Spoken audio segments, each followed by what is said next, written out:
Hi everybody, David Lewis here. You have got to be kidding me. I just got off the phone with one of my sales trainers, and he was at a dealership that he was doing training at. And yesterday during the training, they were training on negotiations.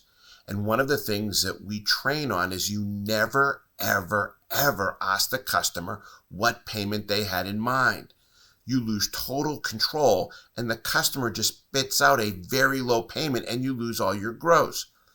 Well, my trainer in the afternoon was sitting at the podium. The manager had been in the class. The salesperson walks up and said the customer stated the payment was too high. The manager then asked, "Did you ask them what payment they had in mind?" And the salesperson replied with, "No, I don't want to get a lowball figure and lose all my gross." And the manager said, "You don't understand. This is the way we do it. I want to know what payment they have in mind."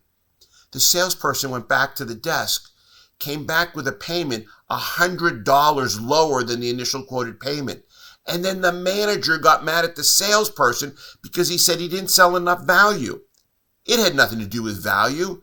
The salesperson asked a bad question and got a bad answer.